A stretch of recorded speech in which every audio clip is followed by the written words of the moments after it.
A través de la música, a través de las bellas artes, a través de nuestro espacio, lo que queremos brindar a la gente es entender, o mejor dicho, reconocerse como parte de esta América Latina, como parte de estos instrumentos de viento, estos instrumentos de cuerda, estos instrumentos de percusión que...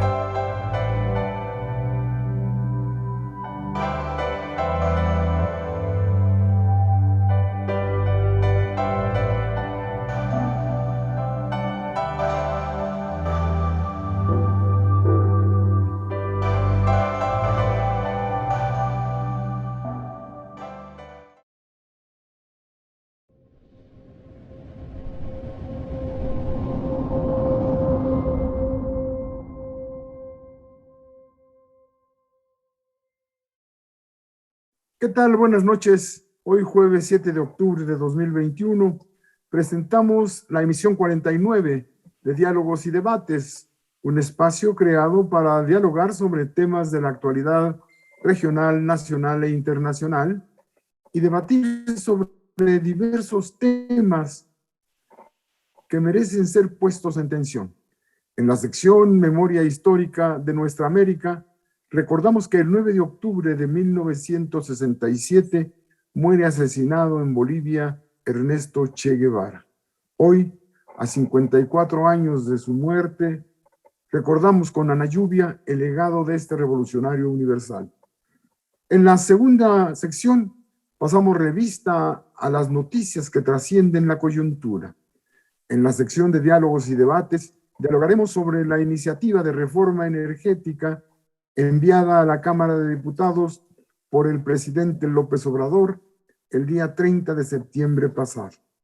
En nuestra sección ¿Qué ver?, ¿qué escuchar?, ¿qué leer?, Víctor Hugo nos guía entre los libros de Paco Ignacio Taibo a conocer de cerca la vida y la obra del Che Guevara. Cerramos nuestro programa con la sección Dialogando con el Arte y la Cultura, y en esta ocasión Lluvia entrevista a Samuel Malpica, integrante del grupo musical folclórico latinoamericano Tierra del Sol.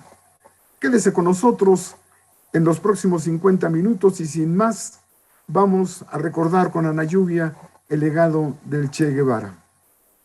Hola Doc, hola a todas y todos, gracias por acompañarnos esta tarde. Y bueno, para mí es un honor compartir con ustedes el legado de un gran hombre, de un hombre que dejó huella, que ha sido muy importante para el legado de América Latina.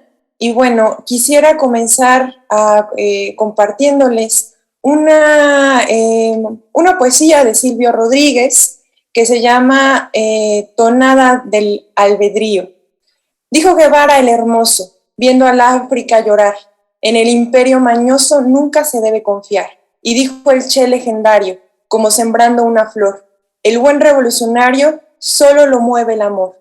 Dijo Guevara el humano, que ningún intelectual debe ser asalariado del pensamiento oficial. Debe dar tristeza y frío ser un hombre artificial, cabeza sin albedrío, corazón condicional. Mínimamente soy mío, ay, pedacito mortal. No creo que seamos parientes muy cercanos, pero si usted es capaz de temblar de indignación cada vez que se comete una injusticia en el mundo, somos compañeros, que es más importante. Comandante Ernesto Guevara de la Serna, el Che, presente. Pocas personas han hecho tanto por la humanidad en tan poco tiempo. Un hombre que vivió solo 39 años y que con su obra ha logrado cambiar la vida de millones. El comandante Che Guevara nació al mundo el 14 de junio de 1928, en Rosario, Argentina.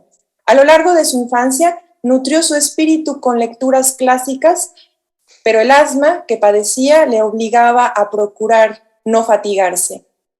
Su formación política iba acompañada de sentimientos de amor profundo por sus semejantes. Una de las cartas escritas a su madre da cuenta de su inclinación hacia el periodismo y su posición antiimperialista. Su viaje por América le permitió conocer la realidad de un continente que ha sido víctima de la colonización y el imperialismo durante siglos. Seguramente su profesión de médico obedeció a esa vocación inquebrantable de hacer el bien a los demás. Sin embargo, también fue un arduo estudioso de la economía política en el sentido crítico de Marx. Sin duda, conocer al comandante Fidel Castro en México es probablemente el acontecimiento que marcó su vida. La lucha por la liberación del pueblo cubano de la dictadura de Fulgencio Batista fue probablemente la más famosa. Sin embargo, participó también en la liberación de la República Democrática del Congo. Siempre mantuvo una posición internacionalista y es sin duda fuente de inspiración para la solidaridad que desde la revolución el pueblo cubano ha mostrado hacia el mundo. Este internacionalismo lo llevó a Bolivia, donde el 9 de octubre de 1967 nació a la inmortalidad. Tu legado es gigantesco, como tu obra. Cualquier homenaje o mención siempre quedará corta comparada con tus méritos. Hasta siempre, comandante. Gracias, Ana Lluvia. Sin duda un hombre de su propia época, porque su legado continúa. Bien, ahora pasemos a nuestra segunda sección. Las noticias que trascienden la semana.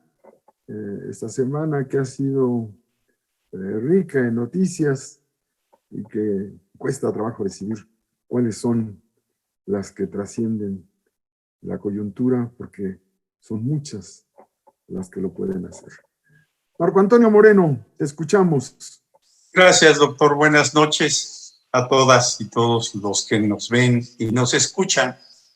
Yo quiero señalar una noticia que el día de ayer, en las mañaneras que realiza el presidente todos los días, estando presentes los atletas que destacaron en las pasadas competencias de Tokio, se informó que el instituto que se integró para devolverle al pueblo lo robado apoyará mediante esto a los estímulos que ha diseñado a los atletas. El instituto acumula lo que son los robos de terrenos mediante triquiñuelas legales y en ese sentido la cooperación por parte de la Lotería Nacional, que son los terrenos, casas y edificios, se rifan y lo recaudado es para apoyar a los sectores de las diferentes poblaciones del país que están sumamente vulnerados económicamente y lo hacen mediante la construcción de espacios deportivos y albergues para apoyar con insumos comestibles, también con dineros que son rescatados del crimen organizado. Y a la par se dio la noticia de que se entregó, por ejemplo, de esta rifa, un rancho que se llama El Paraíso. Este rancho era de un narcotraficante, Edgar Valdés Villarreal, que le apodaban la Barbie, y ahora que aún todavía se encuentra detenido desde desde el 2010, perdón. Estos premios, ¿sí? Son previstos y salieron sorteados. Y como por ejemplo podemos ver que esto ha provocado una situación y una sensación pues de agrado. Para mí ha sido verdaderamente agradable ver que todo lo que se recauda de lo que han robado el crimen organizado se distribuya de esta manera y no de manera específica, sino que se hace un sorteo. Vean ustedes, la ganadora de este premio, el rancho de la Barbie, solamente con un cachito se llevó un rancho que vale muchos millones de pesos. Esta es una buena noticia y creo que va a seguir haciéndose como se había desarrollado por parte del gobierno federal. Gracias, doctor. Gracias, Marco. Sin duda, novedoso, ¿no? Novedoso esta forma de premiar la Lotería Nacional. Incluso hubo ahí algunos que criticaron esto porque decían que la lotería tenía que dar premios en efectivo. Pero bueno, Parece que funciona y funciona bien. Ana Lluvia, te escuchamos. La reforma eléctrica presentada por el presidente Andrés Manuel es actualmente el tema más importante en la agenda nacional. Desde la llegada de la iniciativa al Congreso, la fracción del PAN definió su postura en posición al proyecto de reforma. Por su parte, la fracción parlamentaria del PRI se mostró ambigua, al decir que iba a discutir desde el interior del partido su posicionamiento y que una vez que tuviera una conclusión, procedería a realizar su voto en bloque. La importancia de este partido reside en que es el que otorga la mayoría calificada en la Cámara de Diputados, ya que Morena tiene mayoría simple. En el discurso, el presidente ha llamado a los miembros del PRI a hacer eco de los planteamientos del llamado viejo PRI, el del enfoque nacionalista. En los hechos, podría sospechar de algo más que casualidades por las recientes alusiones a los coordinadores del PRI en las cámaras tanto de diputados como de senadores. En lo referente a desvío de recursos, otro tanto sucede con Alejandro, dirigente de ese mismo partido. Parecería que el caso de Ricardo Anaya toma un carácter pedagógico en estos momentos. Gracias, Ana Lluvia. Sin duda, esto que vamos a comentar más adelante de la iniciativa de reforma a la electricidad, al sector eléctrico, es determinante para el futuro del país, un futuro que sería difícil si continúa la situación actual, ¿no? Víctor Hugo, ¿cuál es la noticia que nos tienes? Bueno, había mucho para dónde escoger, pero quiero retomar algo de lo que ya habíamos hablado anteriormente, era sobre lo que nos podía dar que decir los derechos especiales de giro que se otorgan por parte del Fondo Monetario Internacional a los países miembros. México, en este sentido, tenía derecho a algo así, a derechos especiales por una cantidad más o menos de 7.500 millones de dólares, que ya fueron depositados en la cuenta del Banco Central de México, el Banco de México, y que, bueno, mediante una operación que se liquidó en efectivo, el gobierno de México le compró al Banco de México, al Banco Central, una cantidad de dólares similar, muy cercana a los 7.000 millones de dólares. Así que esta promesa, este planteamiento de que ese dinero, esos derechos especiales de giro que entraban a las arcas del Banco Central, pues iban a ser utilizadas por parte del gobierno, y este debate de ¿y cómo le van a hacer? Pues parece que se está resolviendo a partir de una compra. El gobierno de México compra con pesos al Banco de México, que, bueno, es el que fabrica los pesos, tú recibe pesos fabricando pesos, pero a cambio le otorga al gobierno mexicano una gran cantidad de dólares, lo que parece una buena jugada de parte del Ejecutivo Federal, instrumentada por la Secretaría de Hacienda, porque se podría entender como una voltereta a lo que tradicionalmente hacían, ¿no? De que nosotros, mediante el comercio internacional y los migrantes, se le aportan a las reservas del Banco de México, una parte de las divisas que se reciben llegan a las reservas y ahí se quedan de forma un tanto improductiva, y esta vez se les mandan pesos que al banco que los explica de poco sirven, y a cambio tiene que entregar los dólares. Es una bastante importante del gobierno federal.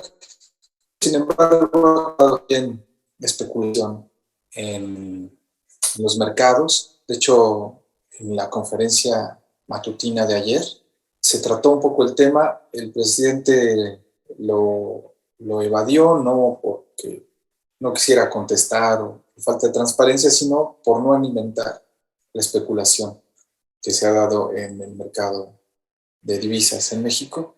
Y bueno, este seguirá siendo un tema interesante. Yo creo que es probable que en próximas emisiones lo volvamos a tratar. Solo vamos dando seguimiento a esa noticia que habíamos planteado hace ya algunos meses.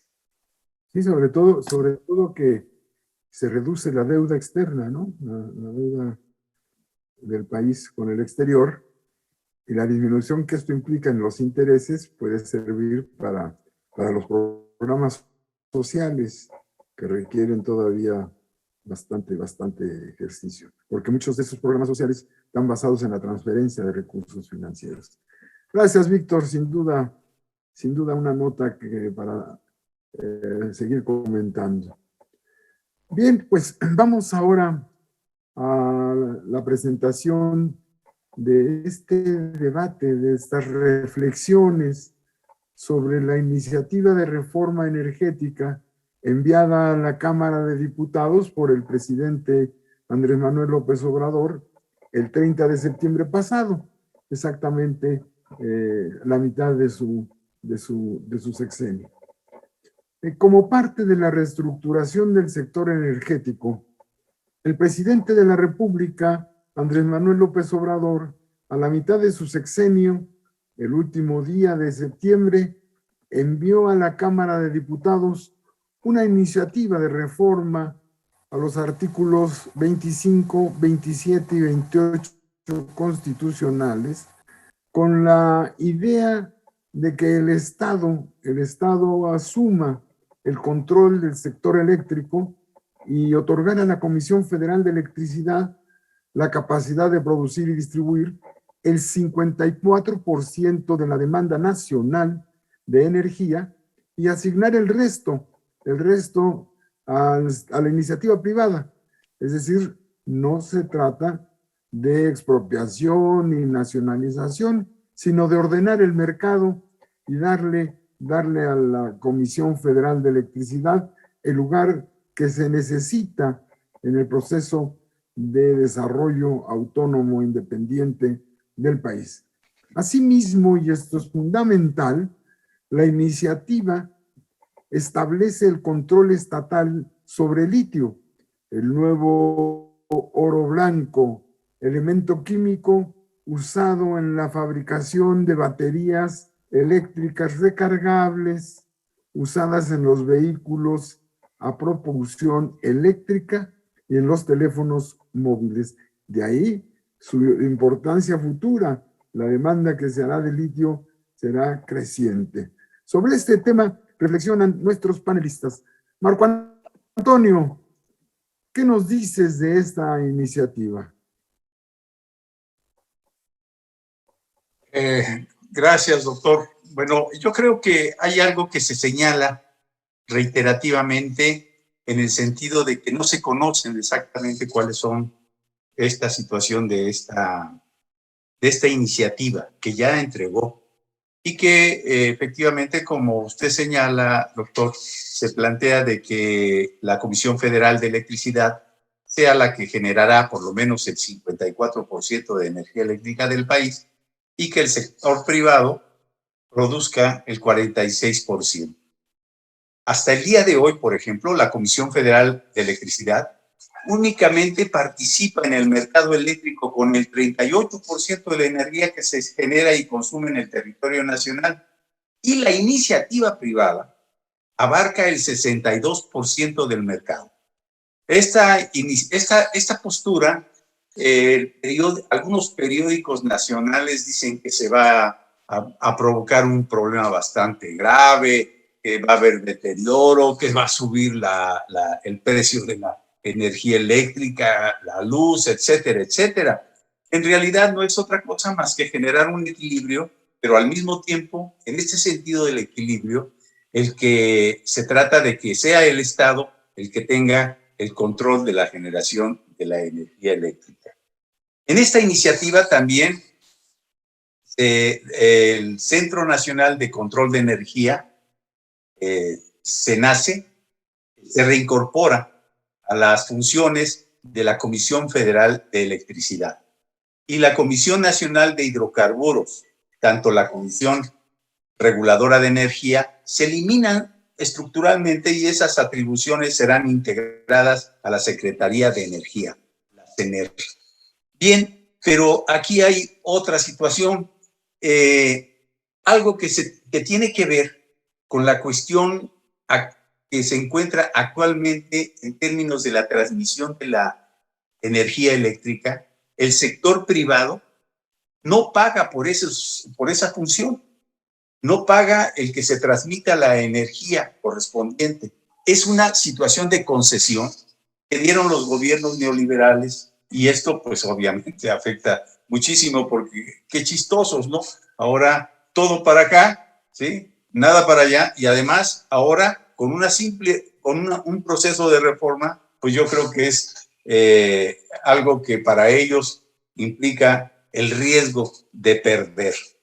Ahora bien, en términos de lo que toca la situación del litio, para entrar en eso que es muy interesante, las concesiones mineras entregadas por el Estado mexicano, mismas que permiten la exploración y explotación de metales como oro, plata, cobre y otros más. Estas definitivamente ya se planteó que ya no se van a generar más concesiones. Y sin más, algo que señalaba Lluvia en su intervención, esta iniciativa de hecho es una contrarreforma energética y que requiere alcanzar una mayoría calificada con 333 votos, los 500 diputados que hay. El bloque mayoritario, conformado por el Partido Verde y el PT, le daría a Morena hasta el momento un total de 227 votos. El PRI, con 71 votos, tendría que aceptar el desmantelamiento de la reforma energética de Enrique Peña Nieto para que proceda esta iniciativa. Y bueno, ahora esta reforma, por supuesto, a razón de las intervenciones que hagan los compañeros en esta materia, pues es interesante conocer sobre todo de la necesidad y de la información en qué consiste esto y de qué se trata fundamentalmente. Pues yo hasta aquí para dar pie y entrada a los otros compañeros del panel. Gracias, Marco. Curiosa situación la del PRI ahora, ¿verdad?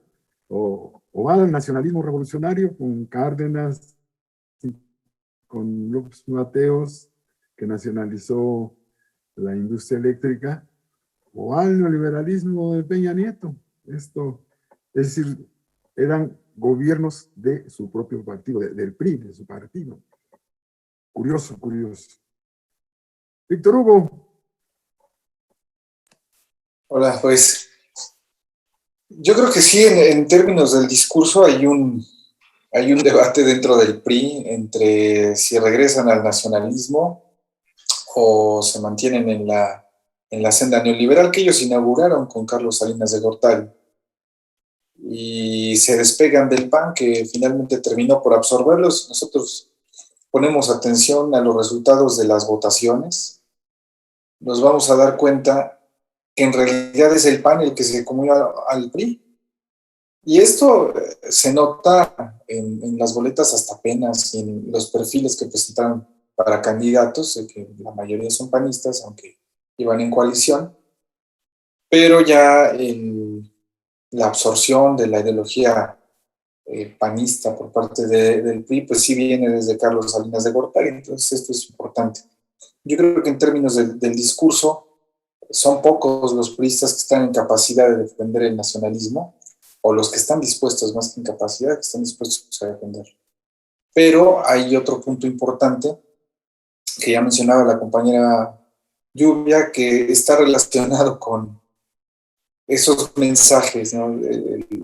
Yo creo que es, como decía ella, bastante el caso de Anaya, que hoy es prófugo de la justicia, porque él se encargó de repartir los sobornos para la reforma energética de Peña Nieto. Entonces, el hecho de que él esté siendo perseguido con justa razón, y hoy yo creo que resulta como una advertencia a lo que podría suceder si es que deciden llevar a cabo una operación similar. Yo creo que están poniendo las cartas sobre la mesa en las posibilidades. Por otra parte, también es prudente, yo creo que es conveniente revisar el discurso de la competencia que asumen los panistas, pues los neoliberales que se les juntan, porque las condiciones en las que están las empresas transnacionales actualmente, como Iberdrola, que es la que participa más en este mercado eléctrico, no tienen nada que ver con la competencia, al contrario. Son grandes consorcios transnacionales que se están beneficiando por aquello que su doctrina ideológica tanto critica, que son los subsidios. El neoliberalismo critica los subsidios al por mayor, son quienes más los han recibido y quienes actualmente en la industria eléctrica los están recibiendo, como decía Marco, no se les está cobrando la transmisión, el uso de la red eléctrica, ni el mantenimiento, ni la expansión, ni tampoco las reparaciones, entonces la llevan fácil.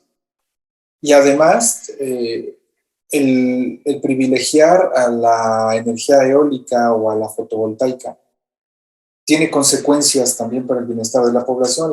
Gran parte de las inundaciones que se registran en Tabasco, en Chiapas, están relacionadas con que las compuertas de las hidroeléctricas no se abren, no se desfoga el agua, porque no se utilizan las turbinas, no están trabajando al 100 las hidroeléctricas, y eso ocasiona que las presas se sobresaturen y que la gente esté padeciendo inundaciones.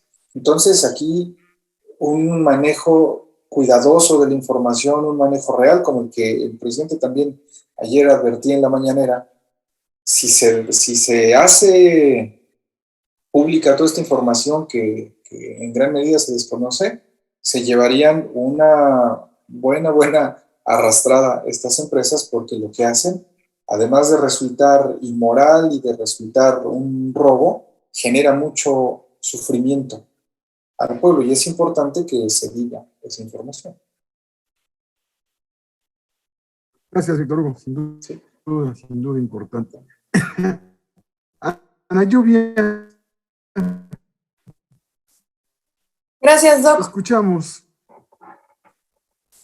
Bueno, pues como ya lo dijeron mis compañeros, esta iniciativa básicamente de contrarreforma tiene que ver con el fortalecimiento de la CFE y la protección del litio. Y bueno, esta iniciativa de reforma pues tiene que ver, como ya decía, para fortalecer a la CFE, pues con el propósito, dice el presidente, de garantizar a la población precios justos por el servicio de energía eléctrica. Y pues también estipular en la ley que la explotación de litio solo va a corresponder a la nación. Y bueno, en ese sentido, también vale la pena mencionar que ya el secretario también de Gobernación dice que debe de fortalecerse también con la desaparición de contratos de autoabastecimiento, lo que pues también va a significar que las grandes cadenas comerciales y tiendas de autoservicio pues tendrán que adquirir esa energía a la comisión. En ese sentido, me parece a mí que esta reforma está en contra de las políticas neoliberales, y además es ahora quien se haría cargo pues sería el Estado, y en ese sentido pues lo que esperamos es que beneficie con precios justos a las familias mexicanas, y no solamente eso, sino que además el litio, que es un recurso fundamental ahora para la industria tecnológica, bueno, pues ahora el presidente está con miras al futuro, está también estableciendo a partir de esta ley que el Estado garantice y que de alguna forma sea el órgano encargado pues de la generación, de la distribución, de la administración, tanto de la energía eléctrica como también de litio, ¿no? Y a mí me parece una reforma que era necesaria para el tiempo que nos ha tocado vivir, y que bueno, pues esperemos a ver cómo responde el Congreso. Gracias, Ana Lluvia. ¿Cómo responde el Congreso? Es la gran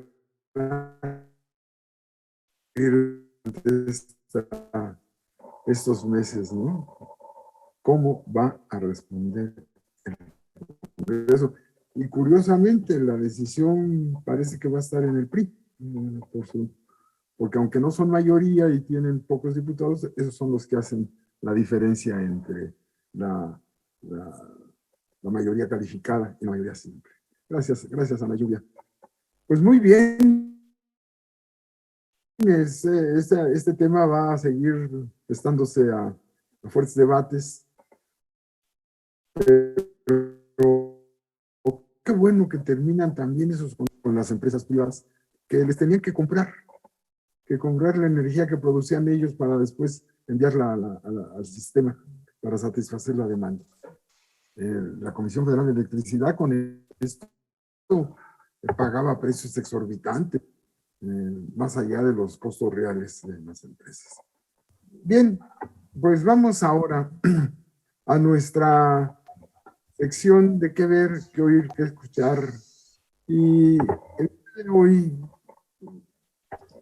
tenemos Víctor Hugo nos va a platicar de aquellas obras de Paco Ignacio Taibo que hablan sobre el Che Guevara, sobre su vida, una vida verdaderamente apasionante, que recurre, que después de triunfar en la Revolución Cubana, estando ya en el poder, decide irse a África, después a Latinoamérica, con la idea de que la revolución tenía una revolución universal.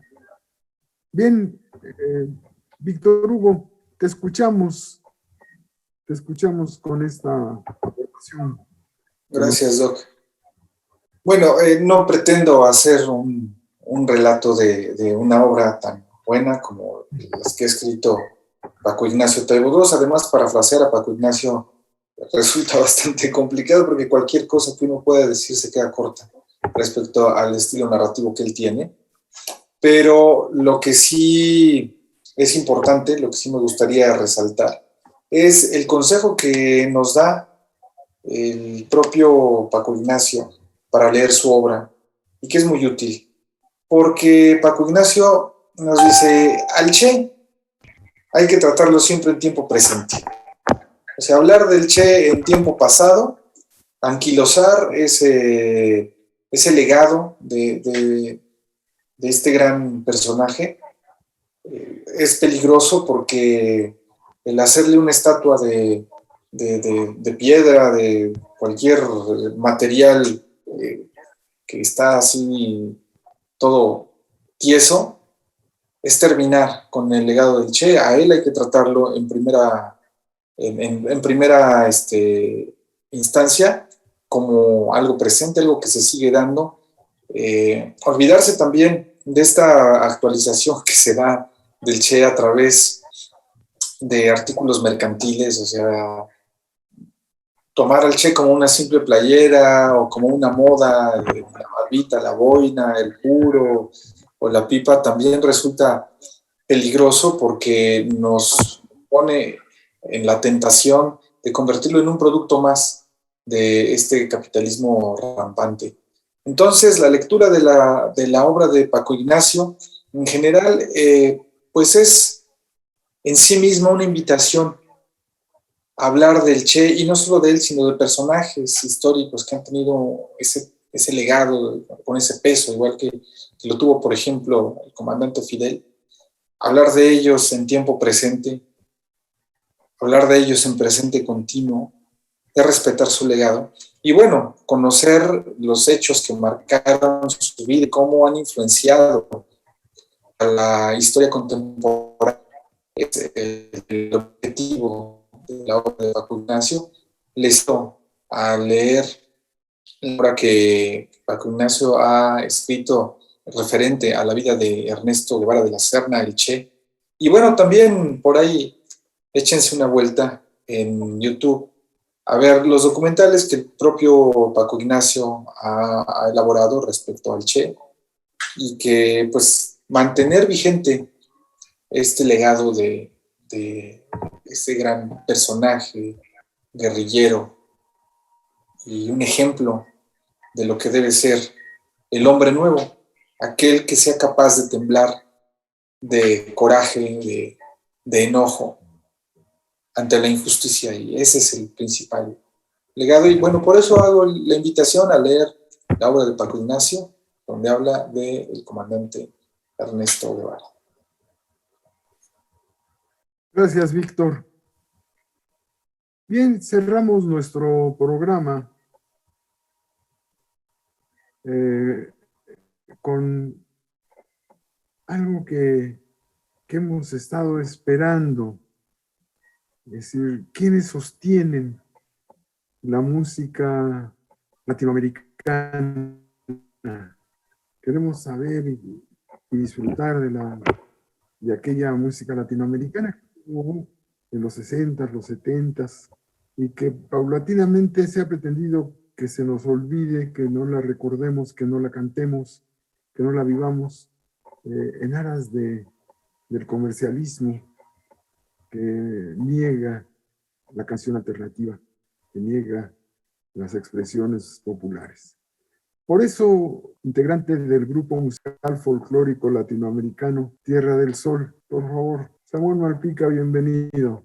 Bueno, pues ahora tengo el honor y el agrado de presentar a Tierra del Sol, que es un agrupamiento musical folclórico latinoamericano, fundamentalmente andino, nacido aquí en Puebla a partir del año 2010. Está integrado por Israel Rafael, director del grupo musical profesional egresado de la UAP e instructor de guitarra en el Instituto de Tlaxcala.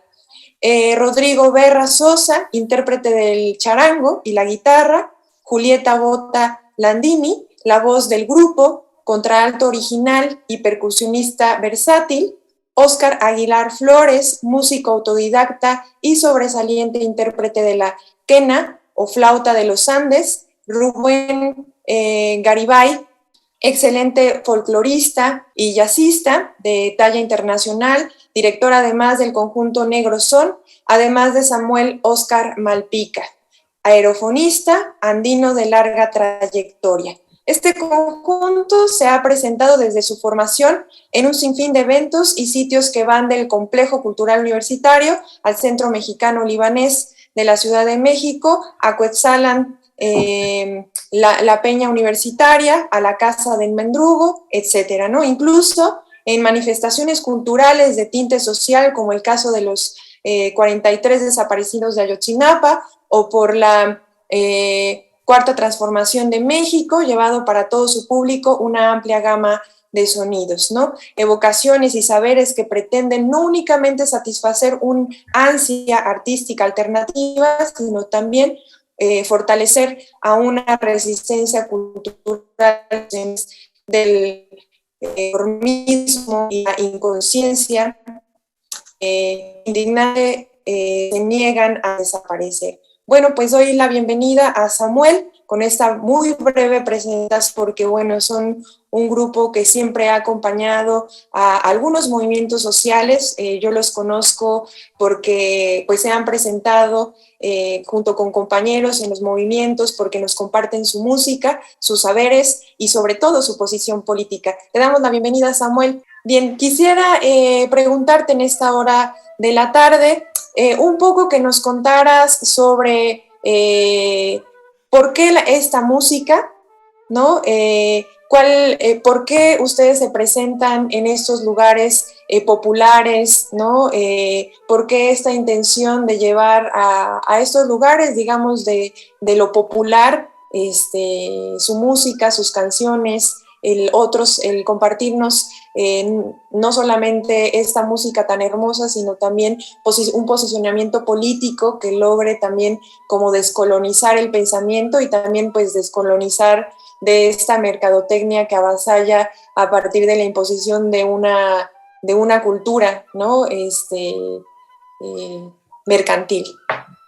A través de la música, a través de las bellas artes, a través de nuestro espacio, lo que queremos brindar a la gente es entender, o mejor dicho, reconocerse como parte de esta América Latina, como parte de estos instrumentos de viento, estos instrumentos de cuerda, estos instrumentos de percusión, que al mismo tiempo de deleitarlos con una música, también les hará verse a sí mismos como lo que son, y que no toda la expresión musical o artística es lo que vemos en los medios de comunicación, en donde el poder hegemónico, muchas veces eurocentrista, que fomenta valores individualistas, capitalistas, pues que no es totalmente lo que se ofrece, no es todo lo que existe. Escuchar precisamente escuchar una cora de Malí, escuchar un orju de China, escuchar unas gaitas del norte de España, escuchar un huehuetl, escuchar una música de sicuri, pues todo eso repercute en entender que el mundo es mucho más allá que lo que algunos han querido hacernos entender. Y rompiendo ese paradigma, también rompes un paradigma por lo mismo de tipo político e ideológico. La militancia política requiere, por supuesto, una formación en el sentido político, en el sentido de las ciencias sociales, un sentido crítico, un sentido humano profundo, pero por lo mismo también la militancia requiere un enriquecimiento a través de los sentidos, a través de su propia sensibilidad. Una militancia también tiene que enfrentarse a través del oído, a través de la vista, a través incluso del olfato, del gusto, del tacto, con lo que ella misma es social y culturalmente hablando. Es decir, a través de esta música latinoamericana, que si bien a lo mejor los instrumentos que en el conjunto tocamos no son de origen mexicano, pero sí están íntimamente ligados a nuestra propia cultura e historia latinoamericana. O sea, nuestro México no es una isla en el universo. Somos parte de la patria grande, somos parte de América Latina y a su vez somos también parte del mundo. Por ejemplo, cuando en la universidad muchas veces escuchamos un discurso que habla sobre la decolonialidad, muchas veces nos podemos topar con pomposos ponentes y doctores que te pueden dar un magistral y profundo discurso en lengua francesa, pero no te pueden contar del 1 al 10 en lengua náhuatl o en cualquier otra lengua indígena. Entonces, creemos que también parte de esto es entender que el mundo es más allá de una visión enteramente eurocentrista. Bueno, como que dicen que para muestra basta un botoncito. Y bueno, voy a compartir para todos ustedes con mucho gusto un poco de música de quena. Esta melodía la escuché hace algunos años en una película boliviana llamada Yaguar Mashku, dirigida en el año de 1969 por el estupendo director Jorge Sanginés. Y bueno, la melodía va así.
Bueno, nosotros el conjunto Tierra del Sol, música de América Latina y algo más. Pueden encontrarnos a través de nuestras redes sociales, pueden encontrarnos a través de Facebook con el nombre conjunto Tierra del Sol. También pueden encontrarnos en YouTube en un par de videos que hemos grabado y subido, por ejemplo como el tema de la partida de la autoría de Víctor Jara, o también temas como la balicha o el condor pasa que vienen del Perú, el cual precisamente nos hizo favor de grabar nuestro querido amigo, músico y también productor Jordi Carné. Y fundamentalmente también pueden encontrarnos al teléfono 2224-631321, que es el teléfono servidor. Me llamo Samuel Malpica Moreda.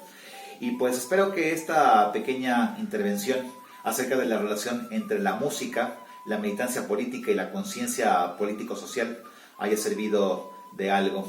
Que tengan muy buena tarde y gracias a la Jornada de Oriente por permitirnos este espacio. Gracias a Samuel Malpica y a Lluvia por esta interesante entrevista. Y con ello damos por terminado el programa 49 de Diálogos y Debates.